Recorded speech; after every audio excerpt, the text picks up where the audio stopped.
छत्तीसगढ़ की सरकार पर मंडरा रहा है सबसे बड़ा राजनीतिक संकट। क्या विधानसभा में आंकड़ों का खेल सत्ता की बाजी पलट देगा या फिर इतिहास एक बार फिर खुद को दोहराने जा रहा है? अगले कुछ घंटे तय करेंगे कि सियासत में जीत किसकी होगी, हर हार किसकी। नमस्कार, मैं दिव्या और आप देख रहे हैं उज्जवल भूमि। छत्तीसगढ़ के सियासी दंगल में आज वो होने जा रहा है जिसका इंतजार हर राजनीतिक पंडित को रहता है। मॉनसून सत्र के आखिरी दिन आज साय सरकार के खिलाफ कांग्रेस का अविश्वास प्रस्ताव सदन के पटल पर आने वाला है। नेता प्रतिपक्ष डॉक्टर चरणदास महंत इस सियासी तीर को छोड़ने के लिए तैयार है, लेकिन सवाल वही है, क्या ये वार खाली जाएगा या इतिहास रचेगा? आंकड़ों का खेल किसका पलड़ा भारी? अब आप सोच रहे होंगे कि क्या वाकई सरकार खतरे में है? तो चलिए सबसे पहले आपको विधानसभा के गणित की असली तस्वीर दिखाते हैं। विधानसभा का गणित अगर समझना है तो इन आंकड़ों पर नजर डालिए। बीजेपी के जो है कुल 54 बहुमत से काफी आगे हैं और कांग्रेस जो है वो 35 पे है, यानी विपक्ष और गोंडवाना गणतंत्र पार्टी जो है वो 1 है। कुल सीट जो है वो 90, यानी गणित साफ है। संख्या बल पूरी तरह से बीजेपी यानी साय सरकार के पक्ष में है, लेकिन सियासत में सिर्फ गणित नहीं, टाइमिंग और नैरेटिव का खेल होता है। कांग्रेस इस प्रस्ताव के बहाने साय सरकार को सड़क से लेकर सदन तक चौतरफा घेरने के मूड में। ये अविश्वास प्रस्ताव क्यों है अहम? आप सोच रहे होंगे कि जब सरकार गिरने का कोई चांस ही नहीं है तो विपक्ष ये सब कर क्यों रहा है? असल में अविश्वास प्रस्ताव सिर्फ सरकार गिराने का जरिया नहीं होता, ये वो हथियार है जिससे विपक्ष सरकार की चमचमाती नीतियों पर सवाल का बुलडोजर चलाता है।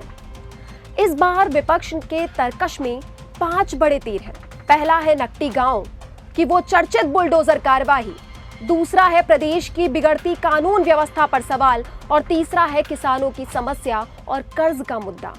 चौथा है बेरोजगारी और भ्रष्टाचार का पुराना जख्म और कुछ बड़े प्रशासनिक फेलओवर। वहीं दूसरी तरफ सत्ता पक्ष यानी बीजेपी अपनी जन कल्याणकारी योजनाओं और विकास कार्यों की ढाल लेकर पूरी तरह तैयार खड़ी है।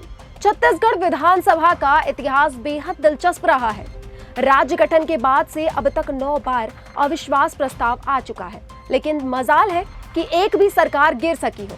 हर बार बाजी सत्ता पक्ष में ही जाती है। लेकिन साल 2015 का वो किस्सा आज भी लोगों के जहन में ताजा है, जब तत्कालीन डॉक्टर रमन सिंह जो तत्कालीन मुख्यमंत्री थे और सरकार के खिलाफ कांग्रेस के टीएस सिंहदेव अविश्वास प्रस्ताव लेकर आए थे, जो इतिहास की सबसे लंबी बहस के रूप में दर्ज है। 24 घंटे 25 मिनट पूरी बहस चली। अब तक का इतिहास कब कब क्या क्या हुआ उस पे भी जरा नजर डाल लेते हैं। चलिए आपको फटाफट छत्तीसगढ़ के इस अविश्वास प्रस्ताव वाले सफरनामे पर ले चलते हैं। अजित जोगी सरकार 2002 से 2003 बीजेपी के नंद कुमार साय को 2 बार जो है वो प्रस्ताव लाए हैं। बहस क्रमश जो है 17 घंटे से 11 घंटे चली, नतीजा प्रस्ताव गिरा। वहीं रमन सिंह सरकार में 2007 से 2018 तक कुल 5 बार अविश्वास प्रस्ताव का सामना किया है। टीएस सिंहदेव ने सबसे ज्यादा यानी 3 बार प्रस्ताव पेश करने का रिकॉर्ड बनाया है। नतीजा हर बार रमन सरकार टस से मस नहीं हुई। भूपेश बघेल सरकार 2022 से 2023 के बीच में बीजेपी भी पीछे नहीं रही। भूपेश सरकार के खिलाफ भी 2 बार प्रस्ताव लाए गए हैं, अविश्वास प्रस्ताव लाए गए हैं। आखिरी बार 2023 में बीजेपी 109 बिंदुओं का आरोप पत्र लेकर आई थी, लेकिन भारी बहुमत के चलते प्रस्ताव ध्वनिमत से खारिज हो गया। यानी रिकॉर्ड गवाही दे रहा है कि पलड़ा हमेशा सत्ता पक्ष का ही भारी रहा है। आज 10वीं बार विधानसभा इस ऐतिहासिक पल की गवाह बनने जा रही है। विष्णुदेव साय सरकार के सामने विपक्ष के तीखे सवालों की बौछार होगी और सत्ता पक्ष के तरकश से जवाबों के तीर निकलेंगे।